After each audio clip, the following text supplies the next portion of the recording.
Hey everybody, welcome back to Let's Play. I'm sorry guys. Legend of Zelda Link's Awakening walkthrough. So now in this room you want to get both of the blocks together. And again, this is gonna sound pretty desynced, guys. Not really desynced, but it's gonna sound sort of desynced. So just anyways, once you get both blocks together, head down the stairs that appear. And there's going to be a platform here, so hop onto the platform and jump off the other way. I thought it went all the way, that's why I didn't jump. But anyways, once you're off, then you see I didn't jump in the right time. And once you get to the other side, you'll be in a dark room. Now you can light the lanterns; it really doesn't matter. You might want to grab the heart in the middle because now you're going to face a middle boss, and this is Hinox. He's actually a very tough middle boss, and I got pretty lucky on him. What you want to do is charge up spin attacks, because they do, 1+ damage. He'll throw bombs, and he'll also start to charge, like this. If he charges, just get to the edge of the room, or something like that. But actually, I killed him. That wasn't a charge. If he charges up, just get somewhere else, alright? After you beat him, it will cause a portal to appear. Then you can head right.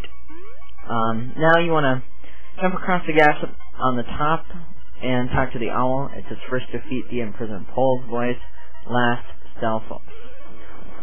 This is a hint for later on.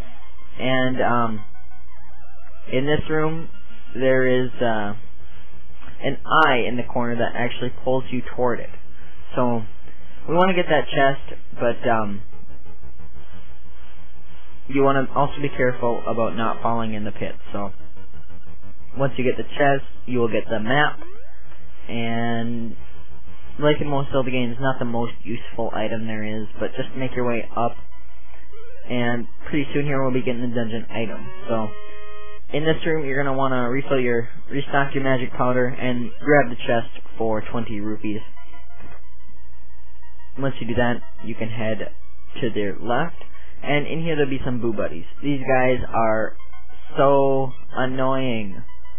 Light one of the torches and you'll be able to hit them. I just lit both of them just because. Then open up the chest for the power bracelet. There we go. Now, this is different from many other Zelda games.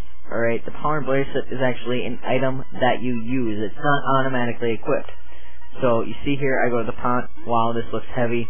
You can't lift this with your bare hands. Well, it turns out you have to pause, equip it, and then push that button to lift up. And it's sort of weird if you're sideways, because you have to pull the opposite. You have to, actually pull it with the button. So, anyways, in here you want to hit the switch, and then go on top, hit it again, and grab the small key in the chest. Now here I got a little lost because I didn't know you could actually walk on the when they're raised.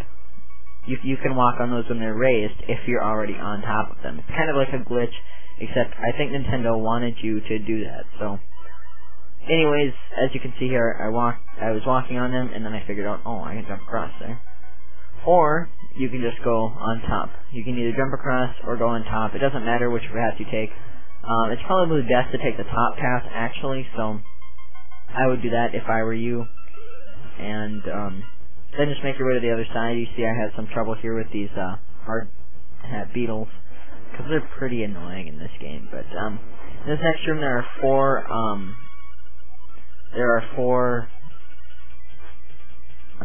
keys and a green Stalfos. Get rid of the keys if you would like, and head down. Now, that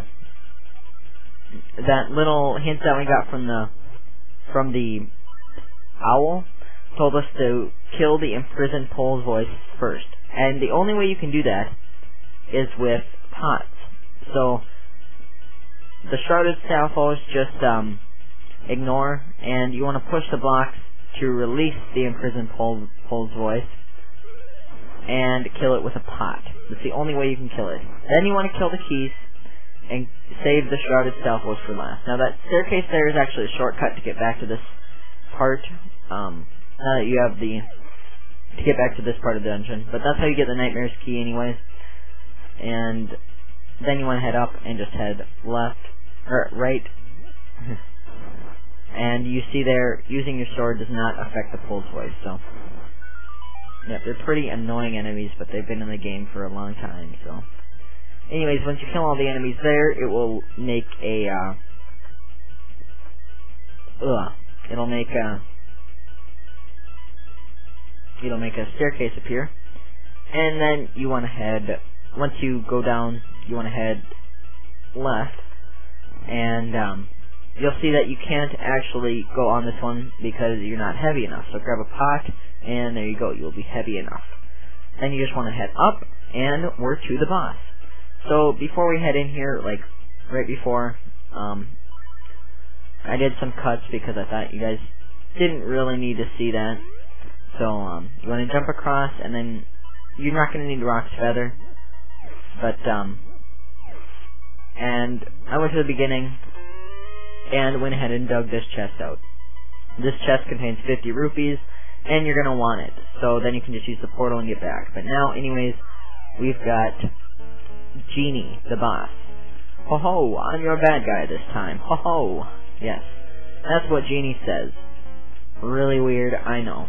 Anyways, what you want to do for this fight is, I didn't know you had to come forward at first, but you do.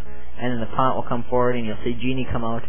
Genie will throw flames at you. You can't hurt him at this stage in the battle. So just wait till all of his flames are exhausted, and try not to get hit. They do a considerable amount of damage. I think it's half a heart. And then you just want to slash your sword at the bottle after he goes back in. Then you won't be able to break the bottle with your sword, but you'll be able to pick it up and throw it at a wall. Repeat this 2 times, and this is going to be the worst of the desyncing right here, because it's at the end. And my apologies again, I'm going to play around with the codecs. And, you know, last video of this actually sounded really bad. I don't know if it was just YouTube's processing or something like that, but I know it wasn't that bad, so sorry about that as well. Anyways, there are 2 forms to this boss, by the way, so this boss is actually pretty easy. However, you might have some trouble with it if you don't go in with full health, as you only have 4 hearts, and the last part can get kind of difficult if you don't have a very good strategy at it. Anyways, once you do it for the 3rd time, it'll break the pot, and now you're able to hit Genie by himself. Now, I found, this is my strategy that I found, and I found that sitting in this one little corner and just flashing your sword, he would never be able to hit me. Or, right, just like that, just sitting right there and slashing the sword. And I was amazed that he never hit me, and there it is. That's that boss. So grab the heart container, and the doors will open, and then head left to get the conch horn. Ooh. Wow. And it'll play a little song for you, which you probably already heard because this video is terribly decent. Not terribly desynced, but it is desynced. So,